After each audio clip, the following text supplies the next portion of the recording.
Dans notre dernière session, nous avons parlé de 3 dons oraux de l'esprit, la langue, l'interprétation et la prophétie.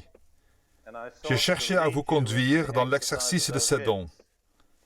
Je crois que j'ai réussi à environ 80% et je loue Dieu pour cela. Nous avons encore une session dans cette série et nous allons traiter brièvement des 6 dons de l'esprit qui restent. Les dons de puissance et de révélation. Ne vous laissez pas perturber par l'aperçu. Il n'y a pas tout, il y a une suite. Mais nous allons commencer par cela. La dame qui a fait cela, c'est vraiment une grande dame. Son stylo n'a plus d'encre, vous comprenez? C'est pour cela que ça s'arrête là. Mais le reste attend d'être ajouté. Nous devons une fière chandelle à cette dame. Je crois que nous pouvons l'applaudir. Je ne sais pas où elle est.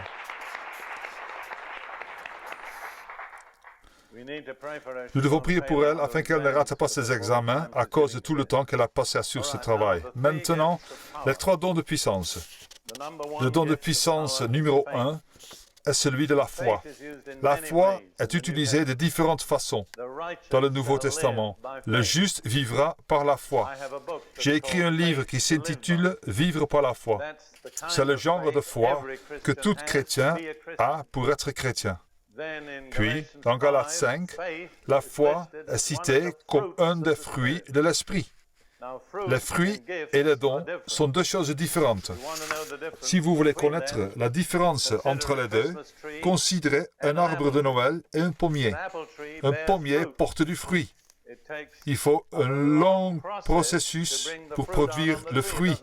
Cela ne vient pas instantanément. Il faut le cultiver.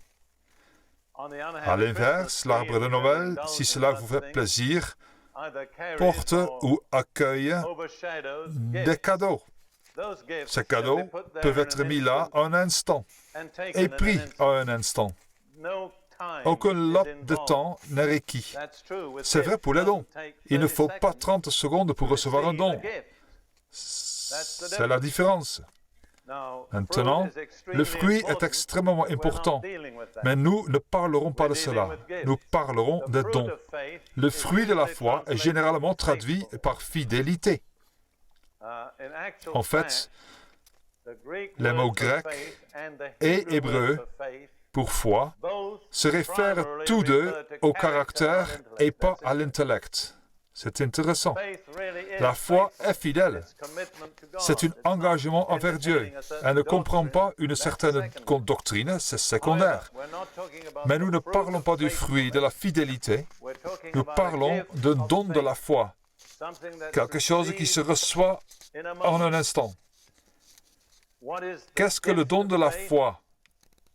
Je réponds que c'est une graine de moutarde de la propre foi de Dieu, qui nous communique souverainement et surnaturellement. Nous ne la réclamons pas. C'est Dieu qui la donne. Il y a 2 passages que vous pouvez regarder, Marc 11, 21 jusqu'à 23. Vous vous souvenez que Jésus est allé sous un figuier et qu'il a été contrarié par ce figuier. Il a dit que jamais personne ne mange de ton fruit.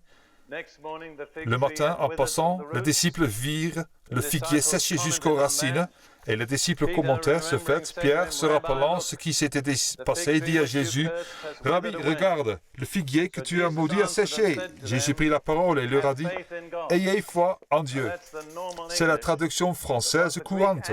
Mais le grec dit, en fait, « Ayez la foi de Dieu. » Ce qui est aussi différent que le jour et la nuit.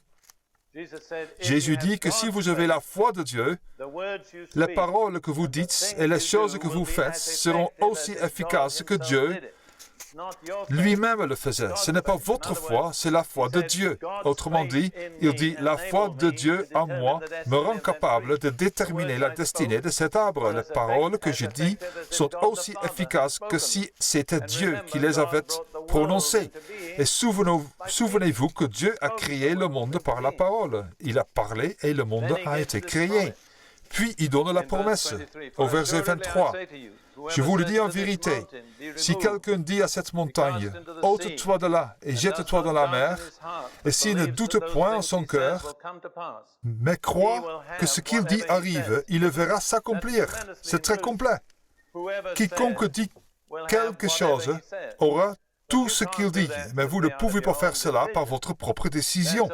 Ce n'est que quand Dieu vous communique sa propre foi dans cette situation, comme un don. Mettons en parallèle Matthieu 17, 20, qui décrit le même incident.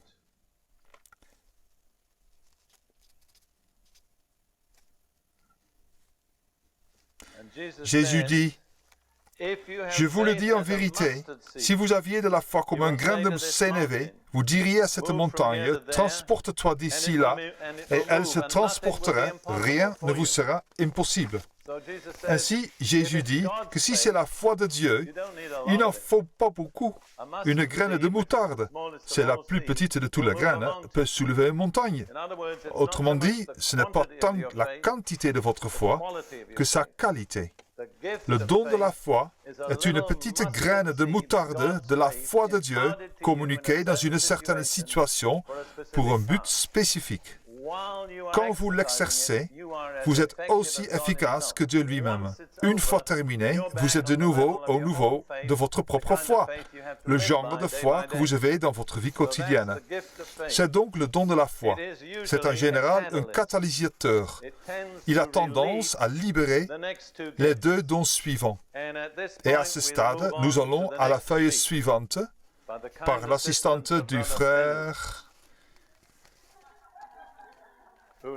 qui est maintenant immortalisé grâce à la vidéo. OK. Nous continuons avec le don de puissance suivant qui est le don de guérison. Et remarquez que dans l'original, tout est au pluriel, les dons de guérison. Je suis personnellement enclin à penser que toute guérison est un don. Et souvent, vous remarquez que certaines personnes ont la foi pour un certain type de guérison. J'avais la foi pour les problèmes de dos. J'avais la foi pour les colites. J'avais la foi pour l'asthme. J'avais la foi pour l'arthrite. Mais jusqu'à encore récemment, je n'avais pas beaucoup de foi pour les problèmes ophtalmiques. Je dis jusqu'à récemment parce qu'au Pakistan, nous avons vu une dizaine d'aveugles recouvrer la vue. Mais c'est un nouveau développement et je ne sais pas trop quelle sera la prochaine étape. J'ai prié durant des années pour des personnes qui avaient des problèmes de dos et la plupart ont été guéries. Ainsi, il y a donc deux façons de comprendre les dons de guérison. Chaque guérison est un don distinct. Et aussi, certaines personnes ont des dons de guérison pour, disons, l'arthrite ou l'épilepsie. D'autres ont des dons de guérison pour la surdité ou la cécité ou les douleurs intestinales. Il y a différentes façons dont cela peut opérer. Nous devons être sensibles au Saint-Esprit. En essence, le don de guérison ou un don de guérison est la puissance surnaturelle de Dieu contre la maladie. OK? La guérison est liée à la maladie. Les seules personnes qui peuvent être guéries, ce sont les malades. OK? Il y a une affirmation dans Luc 5, 17 qui parle d'une période dans le ministère de Jésus. Luc 5, 17, un de ces jours-là, il enseignait. Les pharisiens et les maîtres de la loi étaient assis. Ils étaient venus de tous les villages de Galilée et de Judée et de Jérusalem. Et la puissance du Seigneur était là pour qu'il réalise des guérisons. Remarquez que la puissance du Seigneur était présente pour guérir. La puissance de guérison de Dieu chasse la maladie et la remplace par la santé.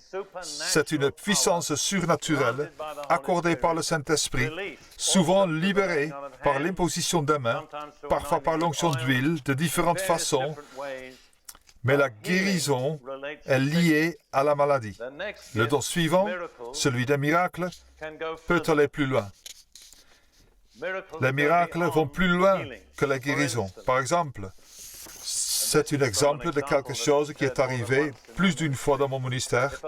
Si une personne a ce qu'on appelle une otite moyenne, qui est une inflammation de l'oreille moyenne, vous pouvez prier pour cela et elle peut être guérie.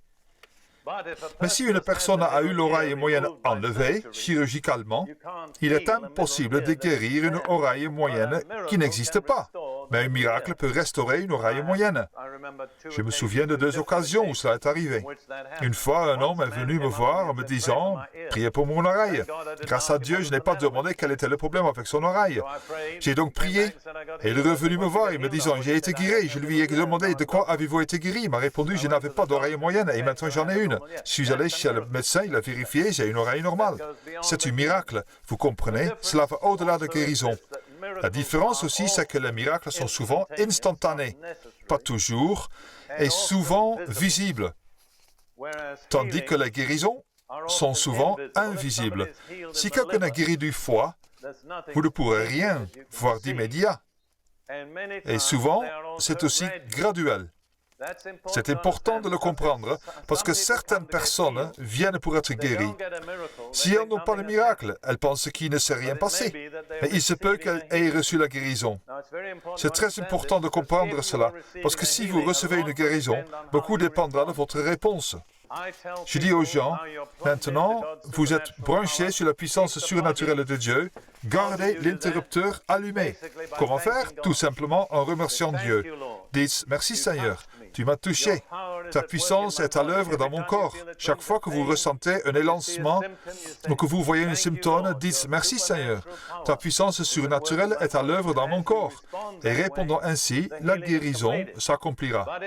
Mais si vous venez pour la prière, que Dieu vous touche, mais que vous n'avez pas une guérison complète, et que vous repartiez en disant « il ne s'est rien passé », vous êtes en train de débrancher la prise.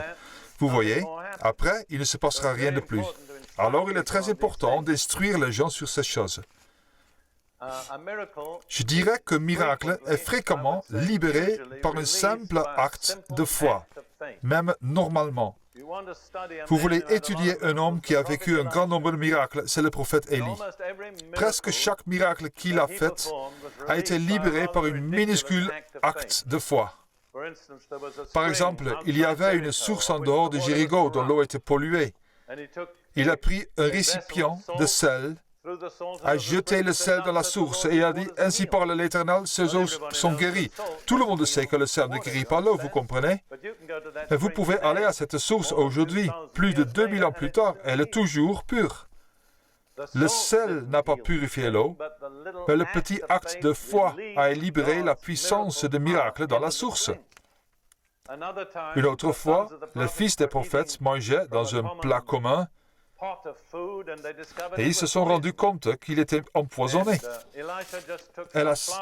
Élie a simplement pris de la farine dans sa main, l'a jetée dans le pot en disant « Ainsi parle l'Éternel, le pot est guéri ». Il était guéri. La farine n'a pas guéri le pot, mais le simple acte a libéré le miracle de guérison de le pot. Une autre fois, l'un de ses étudiants est sorti pour construire quelque chose vers le Jourdain. Il a emprunté une hache pour couper les arbres, et alors qu'il coupait avec la hache, la hame de la hache est tombée dans le Jourdain. Si vous n'êtes jamais allé dans le Jourdain, vous ne comprenez peut-être pas comment c'est, mais le Jourdain est un fleuve boueux. Il y a au moins 5 cm de boue à la surface. Alors la lame de la hache n'est pas restée à la surface, elle est allée dans la boue et a disparu. Élie dit, bien, il a pris un bout de bois, l'a jeté dans le Jourdain, et en flottant, la lame est remontée vers le bois.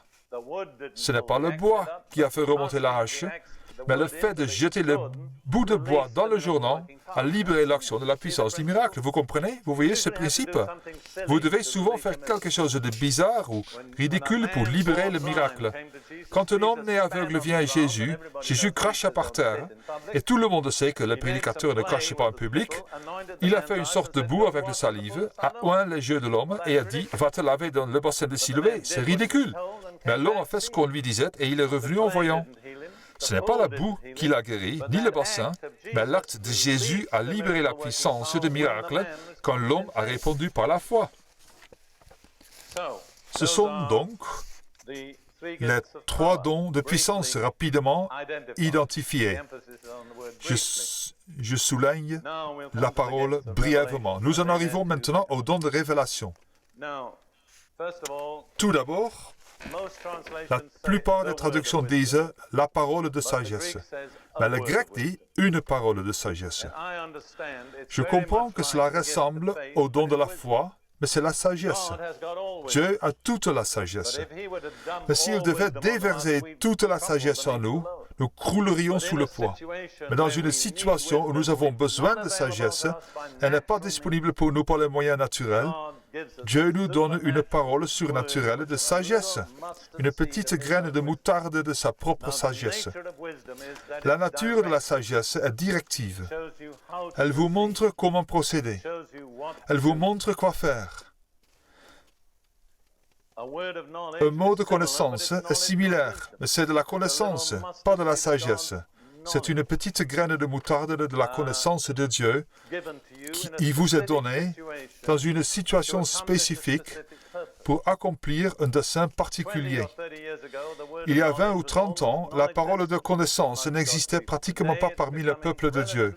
Aujourd'hui, c'est relativement courant, merci Seigneur pour cela. L'une des façons dont cela opère, c'est que le Seigneur va nous montrer la maladie de quelqu'un de présent. Et quand cette personne est appelée sur cette base, la révélation du problème de cette personne crée la foi chez la personne pour recevoir la guérison. Vous comprenez? Dieu agit toujours pour créer de la foi en nous. Le véritable but des dons, en un sens, c'est de créer de la foi. Ruth a parfois ce don de parole de connaissance. Quand nous sommes ensemble, nous étions en Angleterre en avril dernier et j'intervenais lors d'une culte le dimanche qui n'était pas une réunion de guérison. Juste avant que je ne monte pour parler, Ruth m'a tapé sur l'épaule et m'a dit « Je crois que le Seigneur me donne une parole de connaissance. » Je lui ai dit « Bien, tu la donnes. » Mais avant de faire cela, connaissant les Anglais, je leur ai donné un petit cours sur la réponse. J'ai dit « Ne vous asseyez pas en disant « Je crois que c'est pour moi » ou « Je vais être gêné de venir devant tous ces gens parce que vous allez rater Dieu. Si c'est vous, vous devez vous lever et venir. Nous allons prier pour vous. » Ruth s'est donc levée et a décrit une personne qui devenait aveugle de l'œil droit. Au deuxième rang, il y avait une femme indienne vêtue d'une sari. Ruth n'avait pas dit la moitié de sa phrase qu'elle était déjà sur l'estrade, vous voyez? C'est la différence entre les Indiens et les Anglais. Alors, elle lui a dit, « La seule raison pour laquelle je suis venu à cette réunion, c'est parce que je crois que je deviens aveugle de l'œil droit. » Je lui ai dit, « Vous êtes chrétienne ?» Elle répondit, « Je suis une pure hindoue. » Vous voyez, Dieu l'avait hameçonnée. C'est la seule façon dont il pouvait la confronter à l'Évangile. Je lui dis, « Voulez-vous que je prie au nom de Jésus ?» Elle répond, « Oui. » « Voulez-vous confesser que Jésus est le Fils de Dieu ?» Elle réfléchit et dit oui. Elle le fit et nous avons prié pour elle. Elle était de retour le soir. Elle a vu encore plus de miracles. Elle est venue vers nous à la fin et a dit, « Je ne sais vraiment pas ce qui s'est passé avec l'hindouisme. » Ruth lui dit, « Eh bien, vous êtes responsable devant Dieu pour ce qu'il vous a montré aujourd'hui. » Je vous donne un autre exemple à Amsterdam, l'été dernier, avec Jeunesse en Mission. Nous avons eu un service de guérison et Dieu a donné à Ruth une parole de connaissance plutôt étrange sur quelqu'un qui avait une incision sur son corps qui partait de là ou comme ça. Elle était un peu réticente à la donner parce que cela lui paraissait tellement étrange. Mais quand elle l'a donnée, un jeune homme s'est levé et est sorti et a dit, « C'est moi. J'ai été opéré du dos, mais ils ont dû inciser cette partie tout autour. » Nous l'avons assis sur une chaise et lui avons dit, « Êtes-vous chrétien ?» Il répondit que oui. Nous lui avons demandé, « Quand avez-vous été sauvé la nuit dernière dans la rue? C'était beau, n'est-ce pas? » Dieu lui a montré combien il s'intéressait à sa personne. Il a pris sur cette base pour aller plus loin et être guéri. Nous pouvons avoir une parole de connaissance avant de finir ici ce matin, mais nous allons au suivant, qui est le discernement des esprits. En fait, les deux parties sont au pluriel. C'est discernement des esprits, comme les dons de guérison, celui d'opérer des miracles, les langues. Ce sont quelques-uns des dons qui sont au pluriel dans les deux parties de l'original. Discerner, c'est reconnaître et distinguer entre. Ainsi, le discernement des esprits, c'est reconnaître les esprits et les discerner ou les distinguer entre eux. C'est une sorte de sens spirituel. Vous voyez, Dieu peut révéler ce genre de choses de deux façons. Il peut vous donner une parole de connaissance. Telle ou telle personne a un esprit de peur, ou un esprit d'épilepsie, ou un esprit de mort. C'est l'une des façons. Ou il peut montrer aux serviteurs de Dieu, vous pouvez le voir, pas de façon naturelle. Il y a certains esprits que Ruth et moi rencontrons si souvent que nous les identifions presque immédiatement. L'un est l'esprit de mort. Il y a quelque chose chez la personne qui a un esprit de mort qui se voit dans ses traits, dans ses yeux. Un autre est la sorcellerie. Nous étions en Hollande il y a quelques années, il y a 5 ans. Nous avions eu un service de guérison et beaucoup étaient venus devant. Il y avait cette jeune femme. Je crois qu'elle venait d'Indonésie. Elle était bien enceinte. Je veux dire qu'elle était au moins à 8 mois de grossesse. Elle est venue devant. Et quand nous avons mis nos mains sur elle, elle est devenue comme un chat qui gronde. Elle a voulu atteindre mes yeux avec ses ongles et elle est devenue violente. 2 hommes ont dû la retenir. Nous avons identifié un esprit de sorcellerie. Nous lui avons commandé de sortir, elle a été libérée et elle est redevenue une lady. Elle nous a dit ensuite ceci qui est intéressant. Elle avait fait un pacte avec Satan pour ne pas aller à cette réunion. Vous savez, elle était dans un étrange milieu. Après cela, pour les 15 personnes suivantes pour lesquelles nous avons prié, pour chacune, nous sommes tout de suite partis pour l'esprit de sorcellerie et les voilà à chaque fois. J'aimerais dire que le discernement n'est pas limité aux démons. Il est important de discerner le Saint-Esprit là où il est, ce qu'il fait. Je crois que vous pouvez discerner un esprit humain, comme quand Jésus a dit à Nathanaël, « Voici un Israélite en qui il n'y a pas de fraude. » C'est une chose plutôt rare. J'aimerais que vous le sachiez, mais Jésus a discerné l'esprit sans fraude de Nathanaël. OK. Voici un petit résumé des dons. Je pense que nous devons maintenant passer à l'action. C'est le point où je dépends totalement du Saint-Esprit. S'il ne vient pas, ou s'il n'agit pas, ce sera un fiasco. Mais je dois dire qu'il est remarquablement fidèle. Exercer les dons, c'est comme grimper aux arbres. Vous devez prendre un risque. Quand les gens qui ne prennent pas de risque ne font jamais rien dans ce domaine. Ce que je veux que vous fassiez avec Ruth, qui va m'aider, c'est ce que nous faisons normalement dans beaucoup d'endroits, et certains d'entre vous nous l'ont vu déjà faire. Nous allons prier pour les malades. Je vais exercer un don particulier que Dieu m'a donné en 1970. Alors, je suis confiant par rapport à ce don. Je l'ai exercé pendant 15 ans et j'ai vu, je peux dire honnêtement, des milliers de gens guéris à travers lui. Tous les gens pour qui nous prions ne sont pas guéris. Il y a une certaine souveraineté de Dieu dont nous devons tenir compte. Le don est un don de foi surnaturelle pour certains problèmes physiques. Tout d'abord, pour les gens qui sont boiteux, qui n'ont pas les jambes de la même longueur, et ensuite, pour les gens qui ont des problèmes de dos. En fait, la plupart des gens qui ont des problèmes de dos ont des jambes inégales. Il est très rare de trouver une personne ayant des problèmes de dos dont les jambes ont la même longueur. Permettez-moi de vous dire que j'ai exercé mon ministère auprès des chiropracteurs dans ce domaine. Ils ont admis que cela marchait. Je ne fais donc pas que vous donner une vague théorie, bien que ce soit très étrange. Quand j'ai commencé à vérifier les jambes des gens en public, Pour la première fois, certains de mes chers frères m'ont dit que c'était une chose dangereuse à faire. Je venais de me faire une réputation d'enseignant biblique. Aller vérifier les pieds des gens et les mesurant ne pouvait que nuire à ma réputation. Eh bien, j'ai survécu. Je crois que c'est à cause des résultats, vous voyez. Je dis aux gens, lors des réunions de guérison, que notre motivation est aussi concrète que celle du médecin ou du dentiste. Notre but est de guérir le malade. Nos méthodes sont différentes. Nos motivations sont les mêmes. Je remercie toujours Dieu pour les médecins, les dentistes, les infirmières et les autres.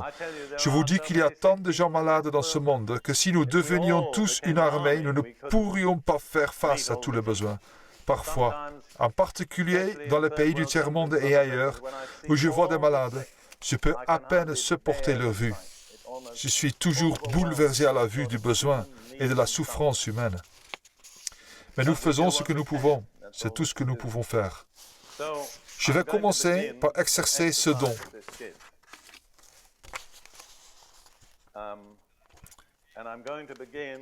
Je vais commencer par exercer mon ministère envers les gens qui ont des problèmes de dos. Je n'ai jamais été à court de clients à chaque fois que je l'ai fait. Je pense que plus de 50% des Américains ont des problèmes de dos. L'avantage de cette percée, c'est que j'ai plein de clients. Ensuite, les résultats sont visibles, vous comprenez? Les gens voient ce qui se passe.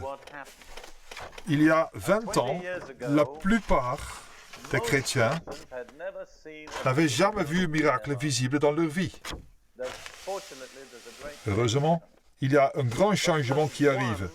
Un seul miracle visible peut changer complètement la vision d'une personne ou l'attitude d'une église. Je vais vous raconter une histoire. Elle est vraie et elle est si drôle et je vous promets qu'elle est vraie. Il y a quelques années, on m'a demandé de parler dans une église méthodiste dans une ville américaine, évangélique, mais pas charismatique. Ils m'ont dit qu'il y avait 2 cultes, un de 9h à 10h et un autre de 11h à 12h. Ils voulaient que je parle aux 2 de 9 à 10. C'était très simple, j'ai resté dans les limites d'un évangélique et basta. Je me suis retrouvé à attendre entre 10 et 11. Alors une âme charitable est venue me demander si je voulais venir au cours biblique pour adultes. En fait, je n'étais pas du tout intéressé, mais j'ai pensé que c'était mieux que de ne rien faire. J'ai dit OK. Sans que je le sache, ils ont regroupé 2 ou 3 cours différents et m'ont demandé de parler. Ils ne m'avaient pas averti. Je me suis demandé, qu'est-ce que je vais dire à ces gens? Je me suis dit, je dois au moins leur dire ce qui se passe dans l'Église. Alors, j'ai essayé de leur décrire le mouvement charismatique. Ils ne m'ont pas répondu. C'était complètement en dehors de leur monde de référence. Je me suis dit que je n'allais nulle part. J'ai donc commencé à enseigner sur le don du Saint-Esprit. Eh bien, c'était comme décrire la face cachée de la Lune à des gens qui ont toujours vécu sur la Terre. Cela ne marchait pas. Alors j'ai arrêté, j'ai pensé, je suis en train de perdre mon temps. J'ai dit, y a-t-il quelqu'un ici qui a 2 jambes de longueur différentes? Et quelqu'un a levé la main derrière. Je lui ai dit, voulez-vous qu'on prie pour vous? Il a dit oui. Mettez une chaise devant, venez et asseyez-vous sur la chaise. Je l'ai assis, j'ai mesuré ses jambes et tous ceux qui étaient prêts ont pu voir la différence. Sa jambe plus courte a grandi et j'ai dit, voilà. Au moment où ça s'est produit, l'attitude des gens a changé instantanément. Tout le monde voulait qu'on prie pour lui. J'allais à genoux, mesurer les jambes et prier pour eux. Une femme qui avait une couverture sur les genoux, quelque part sur le côté, a dit « Priez pour moi ». Alors j'y suis allé. J'ai levé ses jambes. L'une était plus petite que l'autre et s'est mise à grandir, voilà. Et je suis passé au suivant. Après un moment, j'ai vu cette femme devenir toute excitée. Elle me dit « Je ne crois pas que vous sachiez ce que vous avez fait ». Je lui dis « Si je ne le sais pas, dites-le moi ». Elle me répondit « Quand je suis arrivé, j'avais une sclérose en plaques ». Elle me dit encore, je crois que je ne l'ai plus. Bien, lui dis-je, si vous pensez que vous ne l'avez plus, regardons. Alors je l'ai fait lever de la chaise, je lui ai fait faire des fléchissements de genoux au milieu de la classe, devant tout le monde. Elle était complètement fortifiée. Je ne savais pas du tout qu'elle avait une sclérose en plaques. Si je l'avais su, je ne l'aurais pas fait à la manière de Dieu, vous comprenez? Parce que j'aurais essayé d'introduire mes propres idées. J'ai juste libéré ce que j'étais et ce que j'avais et elle a pris. Voici la fin de l'histoire. À la fin du cours, elle attendait d'un air mal assuré jusqu'à ce que tout le monde soit parti. Vous savez, Monsieur Prince, je suis catholique romaine. C'est la première fois que je viens dans une église protestante. Je ne savais pas que c'était comme ça.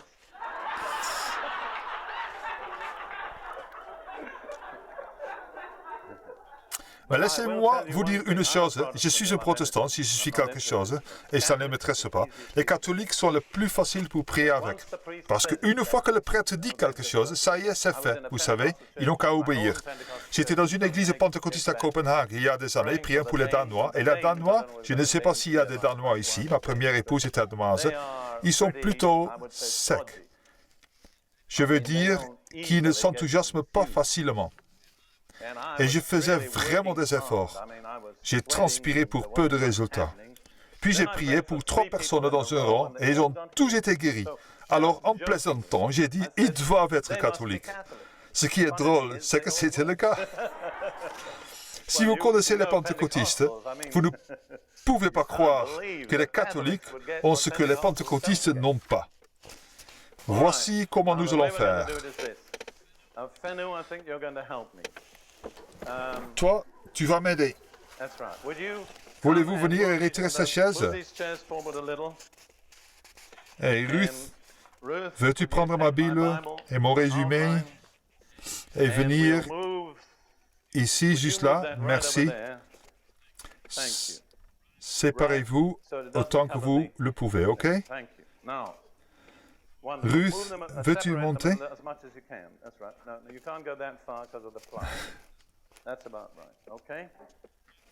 Ruth, veux-tu monter? Restez là. C'est beau. Bien. Avez-vous déjà assis à ce genre de réunion avant? Une fois en Honolulu. Je le savais à la façon dont vous avez mis les chaises. Maintenant, nous n'allons pas pouvoir prier pour tout le monde. Vous comprenez? C'est juste une démonstration, une percée. C'est juste pour faire passer les dons du domaine de la théorie et de la théologie à celui de l'expérience concrète. C'est notre but. Je crois que Ruth a une parole. Nous allons d'abord l'écouter. J'ai l'impression qu'il y a quelqu'un ici qui a des douleurs dans la poitrine. Vous n'êtes pas allé chez le médecin parce que vous avez peur que ce soit une maladie cardiaque. Et si vous vous identifiez, le Seigneur va vous toucher maintenant. Venez ici.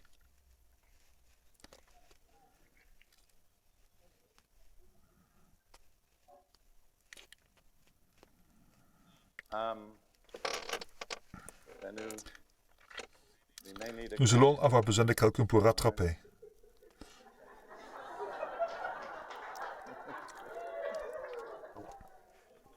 Dieu vous bénisse. Êtes-vous vraiment docteur, diplômé? Ah, docteur en quoi? Théologique, systématique, c'est merveilleux. C'est merveilleux de vous avoir ici. Je suis l'un de ces horribles théologiens.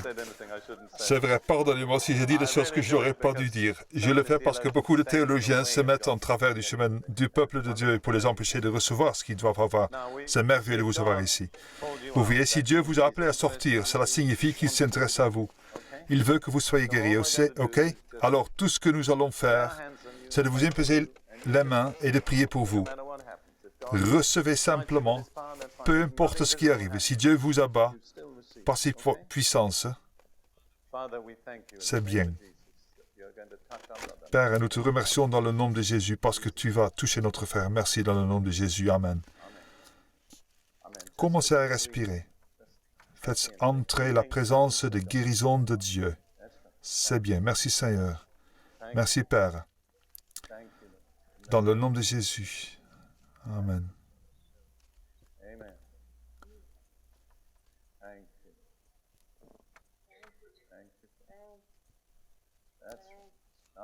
Commencez à le remercier. C'est la plus pure expression de la foi.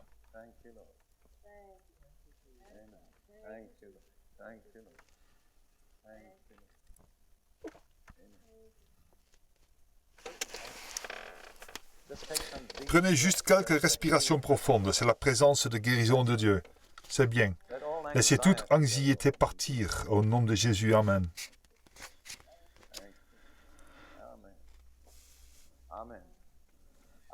Je crois que le Seigneur veut vous dire qu'il a un avenir brillant pour vous.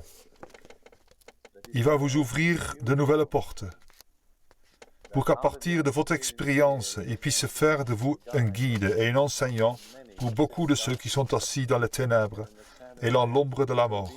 Soyez fermes et courageux. Ne revenez pas en arrière. Parlez avec grâce et avec sagesse de tout ce que Dieu vous a montré. Et Dieu va honorer et la confirmer par des signes. Amen. Merci Seigneur. Offrons au Seigneur un sacrifice de louange.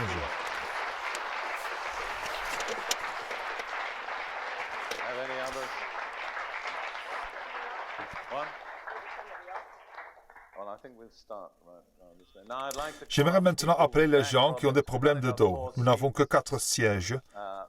Avant de monter, je veux juste que vous vous leviez là où vous êtes. Si vous voulez qu'on prie pour un problème de dos, je veux vous parler. J'aimerais vérifier la nature de votre problème. Cette dame-là, avec le chemisier mauve, quelle est la nature de votre problème?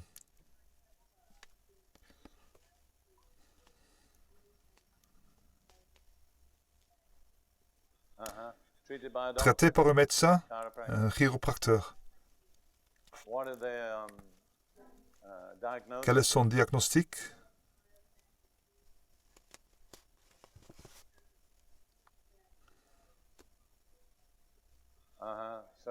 Alors vous connaissez votre véritable problème, n'est-ce pas? C'est le stress.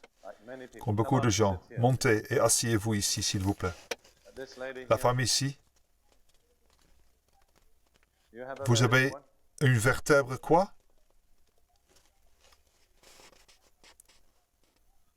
Ok. Bien. Venez.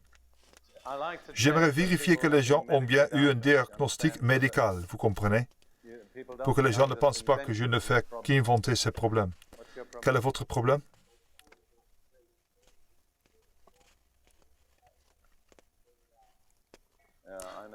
Je connais ce problème. Venez et asseyez-vous là.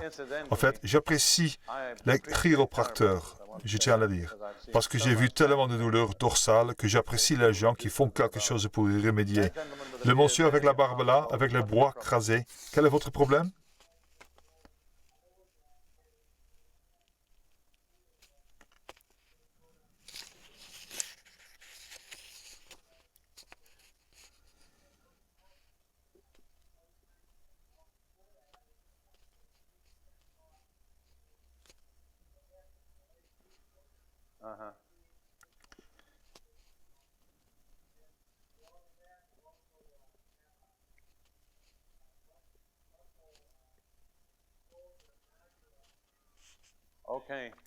Ok, venez. Vous prenez une partie de votre problème, c'est que vous n'avez pas gardé la prise branchée, vous voyez. C'est une chose d'être touché, c'en est une autre de garder la prise branchée. Asseyez-vous sur cette chaise. Maintenant, je laisse les autres s'asseoir pour le moment. Je veux que vous ayez tous une attitude de prière et d'adoration. Cela ne veut pas dire que vous allez garder les yeux fermés, mais ne soyez pas simplement des spectateurs. Soyez concernés par ces gens pour qui nous allons prier, d'accord? Ok, commençons par cette dame.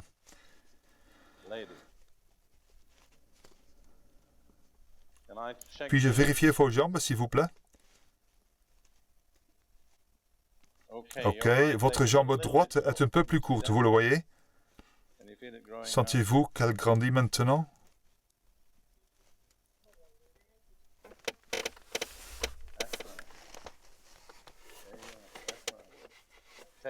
Prenez tout ce que Dieu a pour vous. Abandonnez-vous au Saint-Esprit. C'est cela, vous y êtes. C'est le démon de la douleur. Laissez-le sortir dehors au nom de Jésus.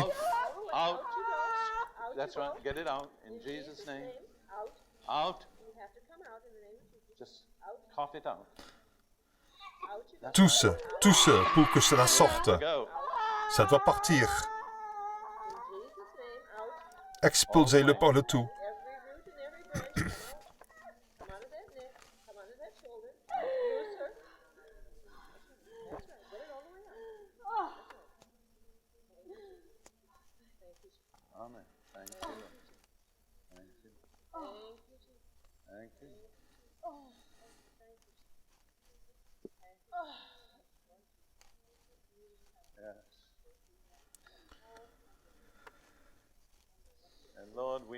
Seigneur, nous brisons la puissance de la tension, du stress sur cette vie, dans le nom de Jésus.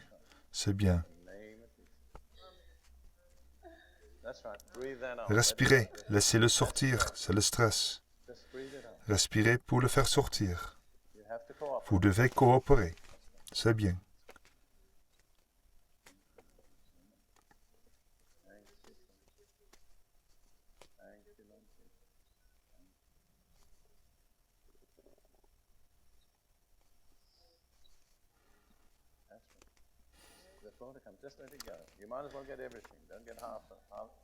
Il y en a encore, laissez-le partir. Vous devez tout avoir. Ne prenez pas que la moitié. Haïssez votre ennemi. Il vous a assez tourmenté. Dites, Satan, libère-moi au nom de Jésus.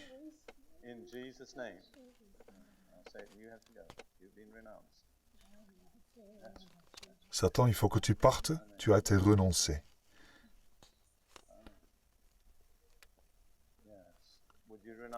Voulez-vous renoncer à tout contact avec l'occulte?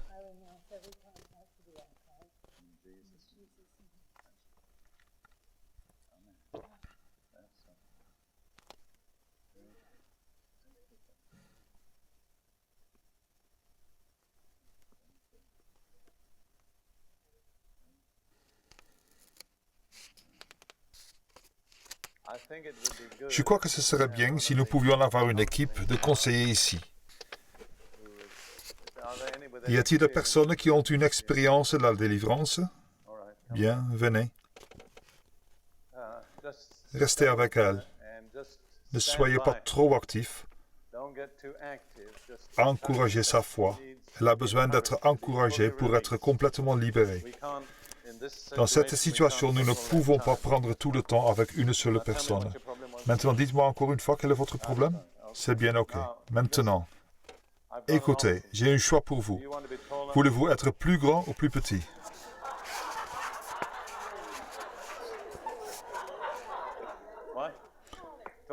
Plus grand. C'est facile, l'autre plus difficile. Montrez vos jambes. Tournez vos orteils. Vous êtes une personne plutôt équilibrée. Votre jambe gauche est un peu plus courte. Pouvez-vous la voir s'allonger? C'est la preuve que la puissance de Dieu est en vous. Recevez-la simplement dans chaque domaine où vous en avez besoin. Merci Seigneur.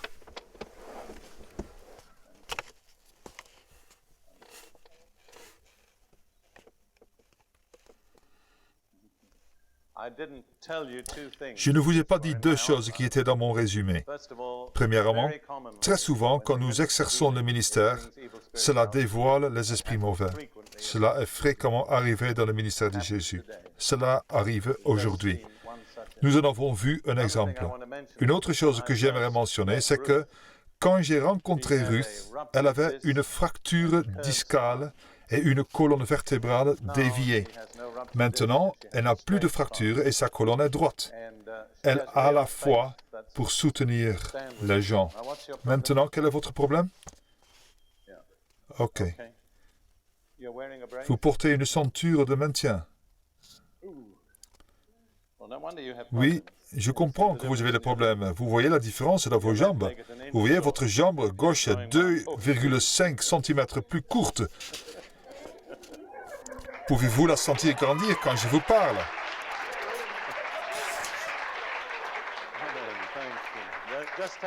Prenez tout. Ne vous occupez pas de nous. Relaxez-vous et prenez tout. Amen, Seigneur. Nous le libérons de toute douleur dans le nom de Jésus. Laisse-le partir. Relaxez-vous.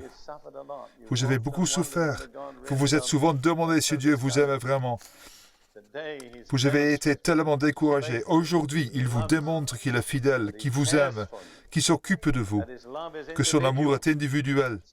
Il n'est ni général, ni collectif. Merci Seigneur. Amen. Merci Seigneur Jésus. Merci Seigneur Jésus.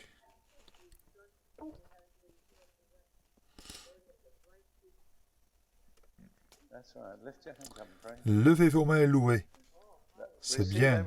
Recevez tout avec gratitude. Merci Seigneur Jésus. Merci Jésus.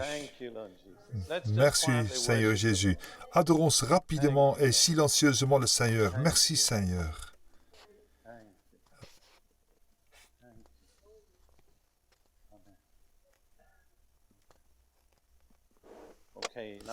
Ok, vous êtes le monsieur avec la semelle?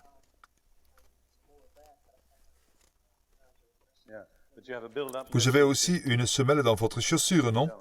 Ok, non? Avez-vous entendu?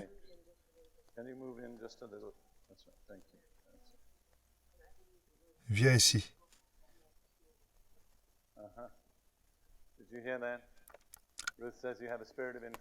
Ruth dit que vous avez un esprit d'infirmité. Je vous le dis, un autre esprit rencontré communément est ce que nous appelons l'esprit d'infirmité qui tord le corps des personnes, rend les colonnes courbes, rend leurs membres inégaux. Alors si nous allons contre ces choses, ne pensez pas que vous êtes un cas spécial, c'est très courant. Bien, je vais vous brancher et je vais voir ce qui arrive. C'est tout ce que je peux faire. Savez-vous que vos jambes sont maintenant parfaitement égales, savez-vous?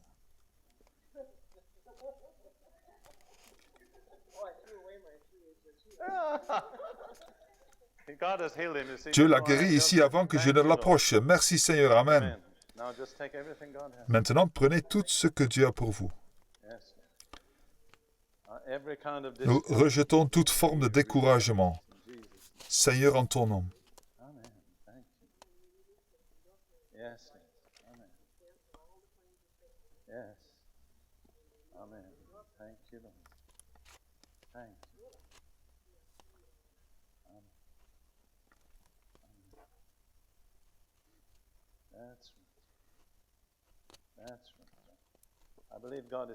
Je crois que Dieu vous parle maintenant, n'est-ce pas? Je pense que vous devriez lever la main et l'adorer. Je suis convaincu qu'on reçoit par la main. Amen. Seigneur, par la puissance des miracles, des guérisons de Dieu, coule à travers sa main et ses bras, dans les corps, dans les colonnes, dans chaque domaine où il y en a besoin, dans le nom de Jésus. Merci Seigneur. Ok. Ok. Ok, prenez-le, quoi que ce soit qui vienne. Prenez-le, c'est bien.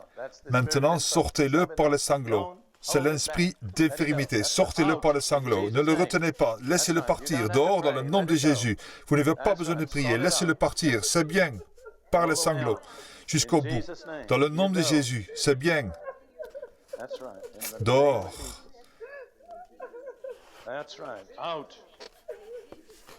Dehors. Haïssez-le. Explosez-le. Par la toux.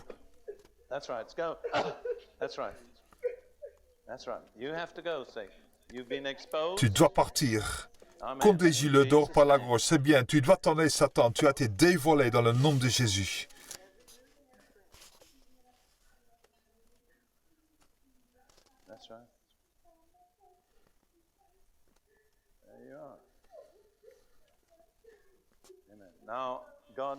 Maintenant, Dieu veut que vous consacriez votre vie au Seigneur ici ce matin. Ne partez pas et ne tournez pas le dos à Dieu. Consacrez-lui simplement votre vie. Asseyez-vous et parlez-lui en privé. Maintenant, à cause du manque de temps et d'espace, nous allons demander à ces personnes ici de descendre. Mais restez branchés, chacun d'entre vous. Continuez à remercier. Seigneur, je te remercie parce que ta puissance surnaturelle agit en moi, d'accord? Dieu vous bénisse. Et cette femme, je crois que vous auriez besoin de plus de suivi. Mais n'arrêtez pas de remercier Dieu pour ce qu'il a fait, ok?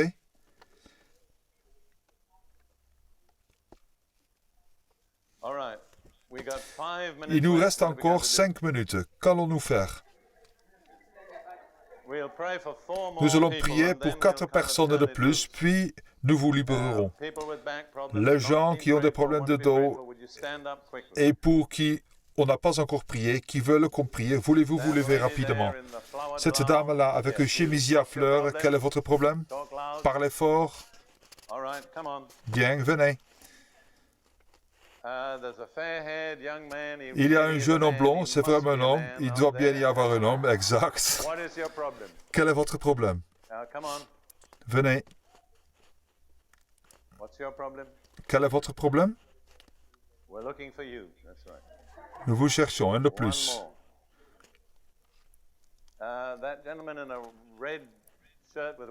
Le monsieur en chemise rouge avec des rayures blanches. Allez. Maintenant, nous continuons à adorer Dieu. Nous n'avons pas besoin de fermer les yeux. Nous devons nous engager, mais continuons à adorer. Amen. Bien, nous allons essayer et faire quelque chose de plus, même si le temps est écoulé. Nous allons faire rapidement quelque chose et voir ce qui arrive. Dites-nous encore votre problème en une phrase. Arthrite. Bien.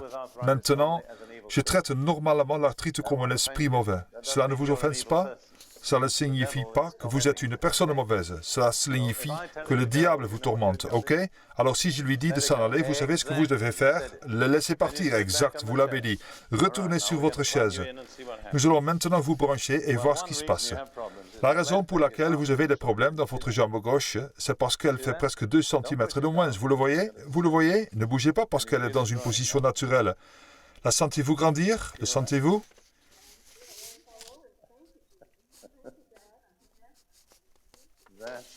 Bien, c'est la chaleur de guérison de Dieu.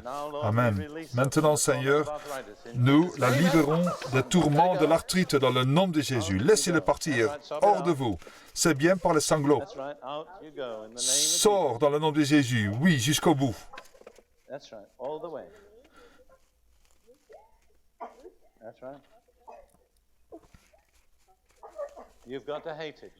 Vous devez le haïr. Nous ne pouvons pas le faire pour vous. Tu dois partir.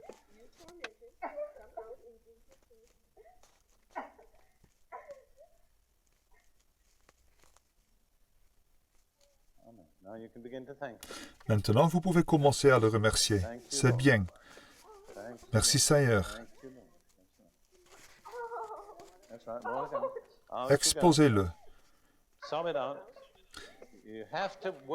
Vous devez travailler avec nous, parce que si vous ne coopérez pas, nous ne pourrons pas le faire. Bien. Peu importe votre dignité, ce n'est pas important.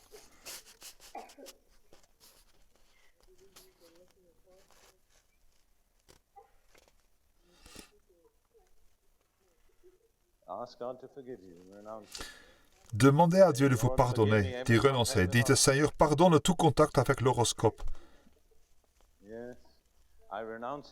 J'y renonce.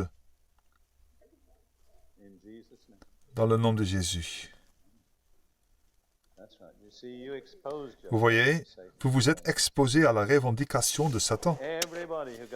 Tous ceux qui se tournent vers l'occultisme donnent à Satan une légitimité sur eux. Oh non, peu importe, c'est bien. Nous ne vous blâmons pas, nous expliquons.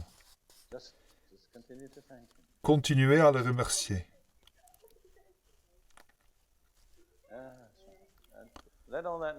Laissez toute la misère sortir. C'est bien. Débarrassez-vous-en. C'est bien.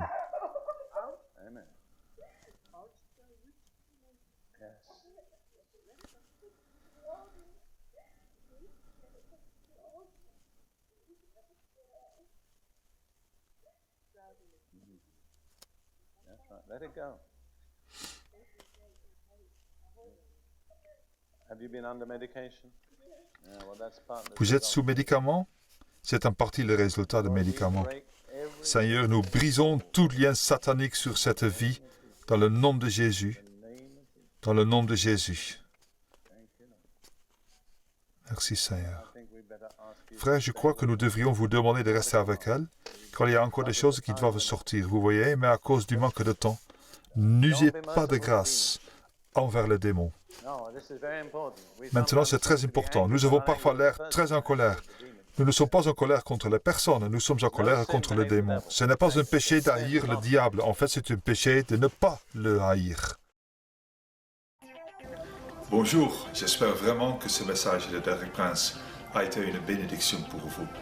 Quand vous allez sur notre site web et vous voyez l'adresse de notre site web ci-dessous, Vous allez trouver encore plus d'une centaine d'articles de Derek Prince que vous pouvez télécharger gratuitement et aussi d'autres messages audio et vidéo de Derek Prince. Vous pouvez aussi vous inscrire gratuitement sur la méditation que vous pouvez recevoir gratuitement tous les jours également sur notre site web. Que Dieu vous bénisse et j'espère à bientôt.